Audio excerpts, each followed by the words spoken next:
Capítulo 14, primeira parte. Uns dias depois, Clotilde despediu-se novamente e seguiu para Itapetininga, onde Olga reclamou a presença dela. Estava esperando o quarto filho e queria Clotilde lá. Nos primeiros dias do ano novo, Carlos veio com a notícia. Ele esperou que todos se deitassem e me procurou na cozinha, falando baixo, um ar esquisito. — Mamãe, sabe aquele moço que está namorando Isabel? — Sei. Quem é? — Não posso dizer se é bom ou não por enquanto. Só sei que a senhora vai se espantar com a notícia. — O que é? Fale de uma vez. Carlos deu uma voltinha, coçou a cabeça do caçarola que estava perto do fogão e, sem olhar para mim, foi dizendo: — Ele é casado, mas está separado da mulher. Foi como se tivesse levado uma bordoada no cérebro. Olhei Carlos, que me olhava também, sem dizer nada, a boca aberta, sentindo todo o sangue fugir do meu rosto. Apoiei-me à mesa da cozinha e perguntei por perguntar alguma coisa. — Tem certeza? Não é possível. Isabel não ia namorar um homem casado. E uma leve esperança brilhou nos meus olhos. — Ela não sabe, Carlos, coitada. Precisamos avisá-la. Ela não sabe de nada. Carlos bateu levemente nos meus ombros. Ela deve saber, mamãe. Não se iluda. Mas ou ela acaba esse namoro, ou não é mais a minha irmã. Sentei-me no banquinho da cozinha e murmurei com desespero. Faltava isso para me acontecer, Carlos. Faltava só isso. Não diga isso, mamãe. Afinal, não é um caso irremediável. Para tudo há remédio. Ainda mais para um caso desses. Sossegue. Perguntei. O que vamos fazer agora? Falar com Isabel? Amanhã falaremos com ela. Vá dormir tranquila e amanhã trataremos do caso. Não se desespere por isso. Ficou ali enquanto eu acabava de limpar a cozinha. Despedimos-nos na porta do meu quarto e ele ainda disse: Durma bem, mamãe. Há de se dar um jeito. Mas eu não dormi. Pensava e pensava. Achava isso uma desgraça para nós. E conhecendo o gênio de minha filha, como eu conhecia, tinha medo dos acontecimentos. Como o dia seguinte era feriado, ninguém saiu de casa. Logo depois do café, chamei Isabel ao quarto e Carlos entrou atrás de mim, fechando a porta. Ela olhou para mim e para o irmão e ficou um pouco pálida. Compreendeu o assunto que íamos tratar. Carlos perguntou sem rodeios. — Quem é esse sujeito que você está namorando? Conhece? Ela empertigou-se toda e levantou a cabeça como quem se prepara para a luta. — E por que você quer saber? — Porque sou seu irmão. E um irmão tem direito de saber. Pois se quer tanto saber, vá perguntar, indague. Olhei fixamente Isabel e disse: Não fale assim. Carlos é seu irmão mais velho e está no lugar do seu pai. Se ele pergunta, é para seu bem, só para seu bem. Mas por que vem com brutalidades?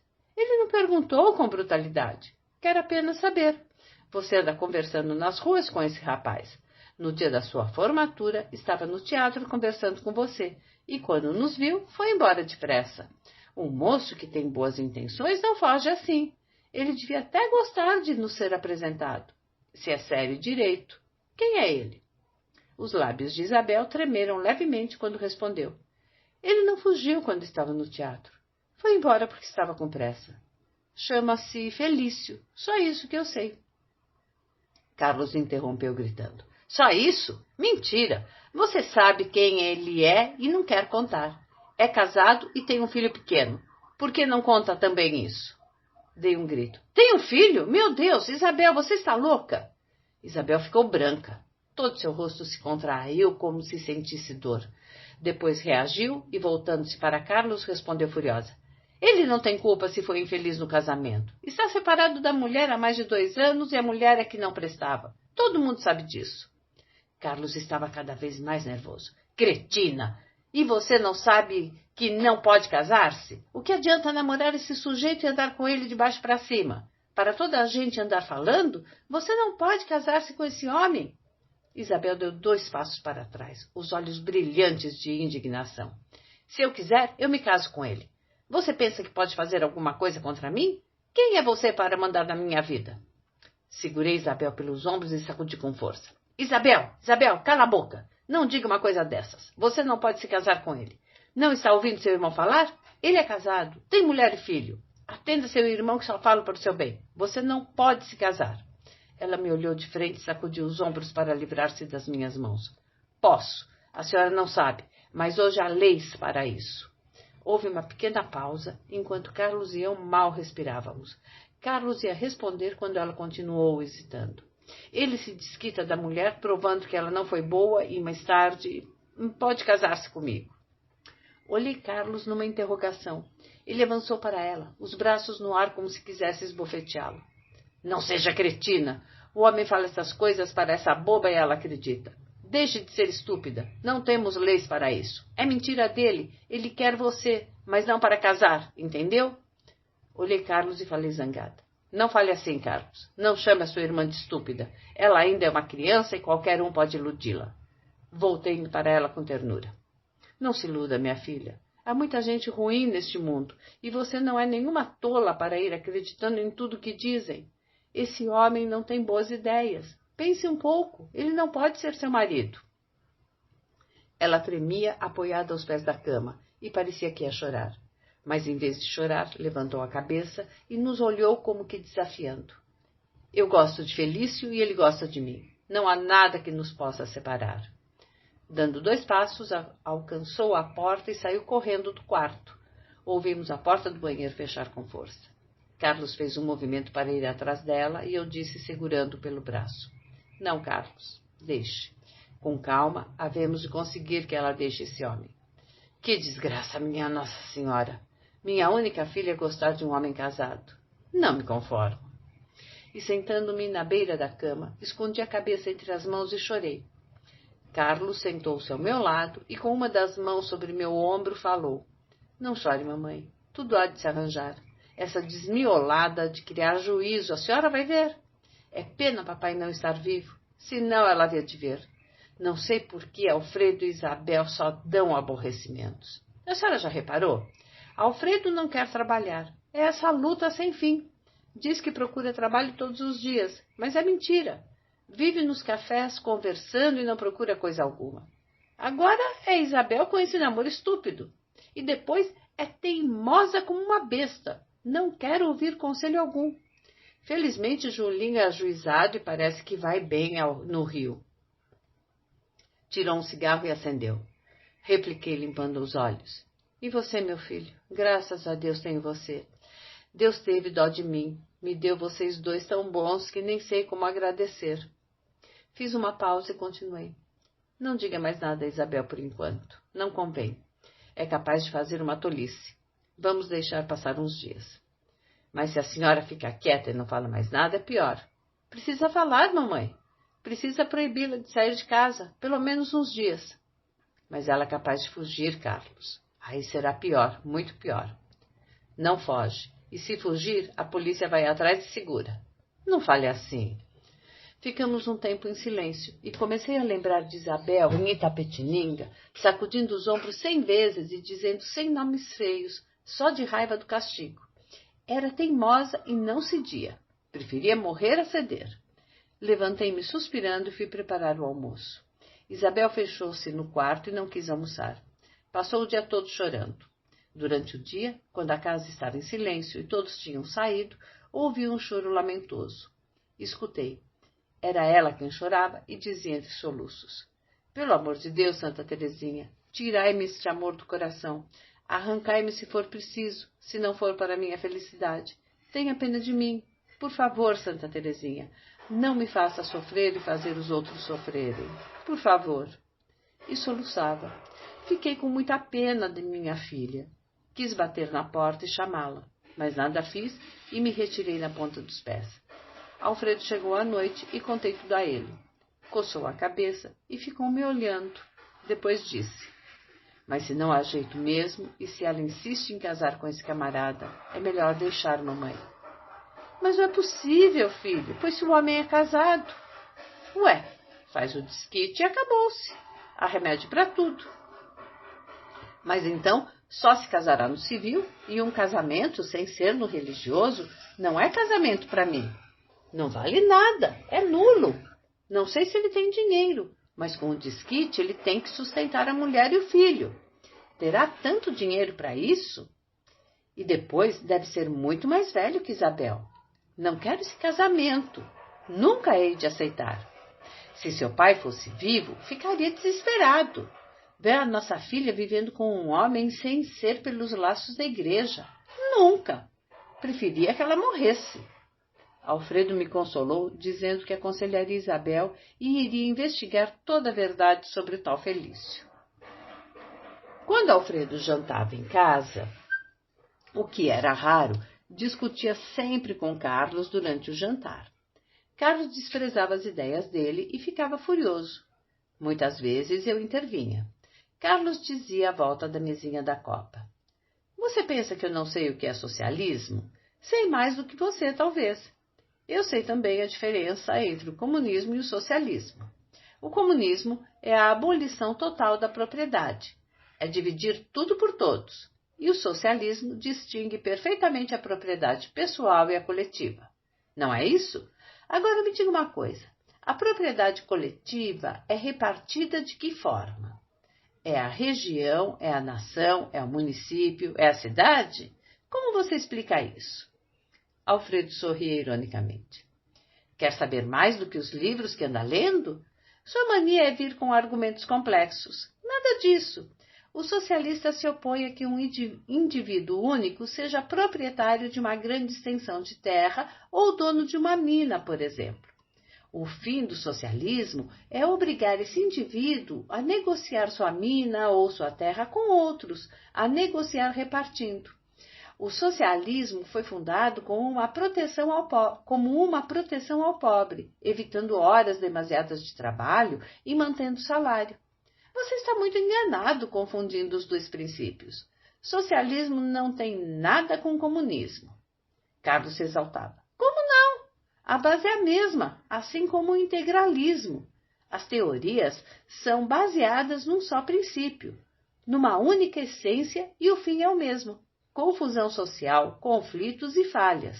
No fim, desequilíbrio. Essa crença de poderem reorganizar leis com ordem e sem perturbações é nula. É uma crença falha. Então você está de acordo em que haja a opressão do rico sobre o pobre? Está de acordo com os opressores da humanidade? Estou porque não acho que haja opressores. Onde está a opressão?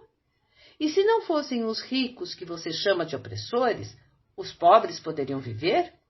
Se os ricos não encomendassem doces para a mamãe fazer, mamãe não teria dinheiro algum e não teríamos pago esta casa. Qual? É inútil querer fazer você compreender. Cada um acha que está com a verdade. E ninguém sabe onde ela está, disse Isabel. Carlos retrucou. Como não? Sei perfeitamente. Isabel se exprimia para passar atrás da cadeira de Alfredo, que ficava justamente entre a mesa e o lavatório da copa. Alfredo se impacientava. Você passa toda hora aí atrás, Isabel. Que diabo? Não tem mais o que fazer? Quero beber água. A água está no filtro lá do outro lado. Quer que eu vá voando ou passe por baixo da mesa? Havia uma pausa. Carlos aproveitava para continuar. Trate de deixar essas reuniões, Alfredo. Você só tem a perder com isso. Atrapalha sua vida. Eu intervinha. Já pedi a ele que deixe essas coisas para os ricos e evite esses amigos anarquistas. Socialistas, mamãe.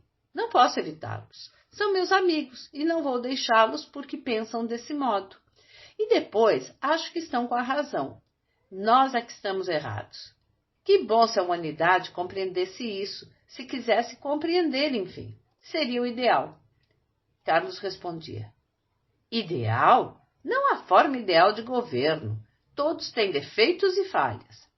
Nem diga isso. Os países socialistas vivem admiravelmente bem governados. São os que vivem melhor. Cite um país socialista. Alfredo assoprava a fumaça do cigarro para cima, ralhava outra vez com Isabel. Deixe de passar atrás da minha cadeira, já disse. Isabel encolhia os ombros, Alfredo respondia. Todos os países escandinavos são socialistas e lá existe a maior ordem do mundo e a maior organização. Vivem num equilíbrio perfeito. A Noruega, a Suécia e a Dinamarca. Carlos não respondia logo. Refletia, depois dizia. Está bem, mas quantos habitantes têm esses países? A Suécia, por exemplo. Não sei ao certo, alguns milhões. Pouquíssimos milhões. Menos habitantes que o estado de São Paulo. É fácil implantar o socialismo num país pequeno. Implantar nada, ninguém forçou. Tudo veio naturalmente, sem revoluções, sem nada. O povo em si é socialista. Havia uma pausa. Alfredo perguntava com ironia. Está de acordo, então, que pode haver países socialistas e que são os mais bem organizados do mundo? Carlos hesitava. Não estou de acordo absolutamente.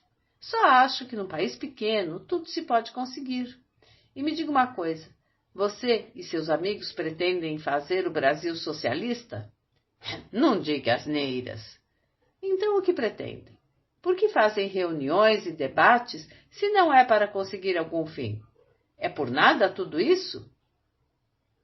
Alfredo acendia vagarosamente outro cigarro e me pedia em voz alta enquanto eu lavava os pratos. Mamãe, a senhora quer me arranjar outro café? Depois olhava o teto e dizia com indiferença, empurrando a cadeira para trás. É por um ideal.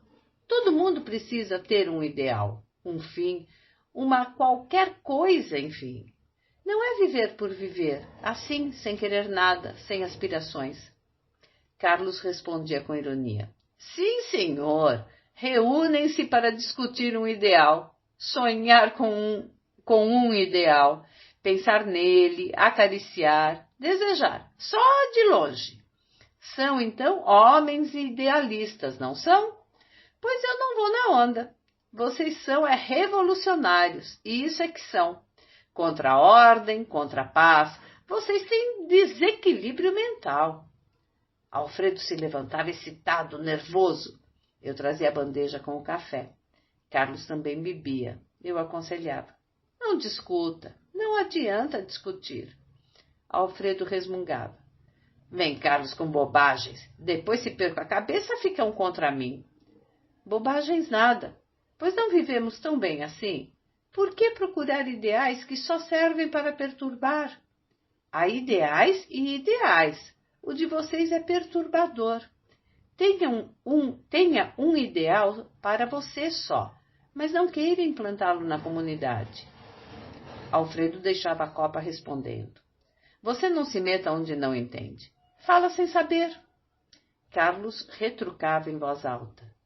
Talvez mais que você, homem idealista. A porta da rua batia com força. Era Alfredo que saía. Carlos ia buscar um livro no quarto e ficava lendo na sala de jantar, à luz da lâmpada. Isabel ia à calçada conversar com as filhas de Dona Genu. Eu juntava as xícaras usadas sobre a bandeja e ia lavá-las na cozinha. A época do carnaval foi se aproximando e Isabel quis ir a um baile à fantasia. Alfredo se ofereceu para acompanhá-la. Eu me lembro que ela estava encantadora, fantasiada de pirata. Sobre o grande chapéu preto batido na testa, havia uma caveira branca. Os cachos escuros dos cabelos apareciam sob o chapéu, e a blusinha branca muito leve fazia sobressair seu busto perfeito. No dia seguinte, os dois me contaram quanto o baile foi divertido, e senti grandes esperanças que Isabel esquecesse o namoro. Dias depois, Carlos me preveniu. Mamãe, Isabel e o rapaz estavam de mãos dadas passeando na Praça da República. Tornei a ficar aflita e à noite falei com minha filha. Isabel, pelo amor de Deus, deixe esse namoro, minha filha, pelo amor de Deus. Ela ficou vermelha e os olhos brilharam de raiva. Respondeu com voz rouca. Já deixei. Será possível que me persigam sempre? Não minta. Hoje mesmo andaram juntos. Hoje mesmo. Que desgosto você me dá, Isabel. Que desgosto. O que diria seu pai se fosse vivo? Pense um pouco. Quanto ele não sofreria? Seu pai que queria tão bem a você e fazia tudo o que você queria. Que coisa horrível. Perguntou ironicamente. É pecado amar? Gosto dele pronto. Ele também gosta de mim. É pecado? É crime? A senhora também não gostou de papai? Não casou? Mas seu pai era um homem digno. Não era casado com ninguém. Não compare seu pai com esse homem. É muito diferente. Ela me interrompeu. E quem disse que Felício não é digno? A senhora por acaso conhece? Só porque teve a infelicidade de casar mal a primeira vez, ficam todos contra ele. A senhora não pode falar nada contra ele porque não sabe. Não se pode falar de quem não se conhece. Como não posso falar? Basta o fato de ser casado e namorar você. Acha pouco? Meu Deus, mas ele não é casado, é separado. Há muito tempo está separado da mulher. Para mim é casado. Pelo fato de viver longe dela, não deixa de ser casado. Será sempre um homem casado. E o dia que ele conseguir o desquite, continua casado? Continua. O casamento sem ser na igreja não é casamento. Nunca. Isabel dirigiu-se para a porta. Levantou os ombros num gesto de pouco caso, dizendo: Nesse caso, então, tive ímpetos de esbofeteá-la, mas me contive. Passei 2 dias sem falar com ela. Fui contar tudo à tia Candoca, que me aconselhou calma e prudência. Contei também à nossa vizinha, Dona Genu. Dona Genu me ouviu em silêncio, os óculos no meio da testa, sacudindo a cabeça de vez em quando. De repente explodiu. Mulher, quando dá para isso, é pior que homem, Dona Lola. Desembesta. Não lembro que eu lutei para impedir o casamento da Joca com aquele casca? E consegui? Qual o quê? Ela não queixa para mim. Para mim é que não diz nada, prefere morrer. Mas pensa que não percebo? Sofre o diabo com ele. Aquele é um tranca, Dona Lola. E quando vem aqui, quase se derrete em gentilezas. Só me chama de comadre. Não é comadre. A comadre não sabia? Comadre o quê, desgraçado? Se eu pudesse torcer o pescoço dele, era com prazer. E quem é que estava mais assanhada para casar? A burra da Joca. Pior que ele. Disse para mim aqui nesta sala, batendo no peito assim: se a senhora não deixar eu casar com ele, eu faço uma loucura. Eu fujo com ele. Está louca, criatura? Não vê que ele não presta? Sabe o que ela me respondeu? Pois se não prestar, é por minha conta. O prejuízo é meu. A senhora não tem nada com isso. Ai, o que eu sofri, Dona Lola. Não sei como não matei aquela desgraçada. Nem sei. Olhou para mim e lembrou-se do meu caso, procurando me consolar. Mas a Isabel é diferente. Sempre foi obediente. Não perca as esperanças. Quem sabe a senhora consegue o que eu não consegui. Tenha fé. E colocando os óculos no lugar outra vez, continuou a alinhavar a costura e a falar mal das filhas. Voltei para casa e escrevi para Itapetininga contando tudo às minhas irmãs. Responderam que me acalmasse, que tudo havia de terminar bem com a ajuda de Deus. Pareciam muito preocupadas com o último filho de Olga, que tinha nascido fora de tempo. Era magrinho e raquítico, estava dando um trabalhão. Olga tinha levado um tombo de uma escada e estava sofrendo as consequências. Fiquei apreensiva e esqueci por algum tempo o caso de Isabel. Uns meses depois, ela se formou em datilografia e começou a procurar emprego nos jornais. Logo depois se empregou num escritório de uma companhia importante, onde havia outras moças trabalhando. Começou ganhando pouco, mas fiquei aliviada. Ainda mais que Alfredo também se colocou em Santos com um amigo da alfândega. Vinha quase todos os domingos me visitar. Ficava na sala de jantar, sentado na velha cadeira de balanço, e enquanto balançava levemente, fazendo a cadeira ranger, conversava e contava o que fazia no emprego. Depois, divagava olhando para o teto. Mamãe, quando vejo no cais aqueles navios grandes, com chaminés do tamanho desta sala e que saem apitando pelo mar afora, sabe o que eu tenho vontade de fazer? O quê? Perguntava, adivinhando a resposta. Tenho vontade de vagar pelo mundo todo, conhecer cidades, aventuras, descobrir mundos. Tenho vontade de ir à África. Não sei por quê. À Índia também. Tenho loucura de conhecer Bombay, por causa de um livro que li. Ai, meu Deus. Isso é bom para os ricos, meu filho. Economize, trabalhe, ganhe dinheiro honestamente e um dia você irá correr o mundo também. De repente, ele contava os nomes de todos os navios do Lloyd. Dizia que tinha amigos em quase todos eles. E quando eu me admirava, respondia: Como não, mamãe? Pois meu serviço é na alfândega. Conheço bem todo esse movimento do cais.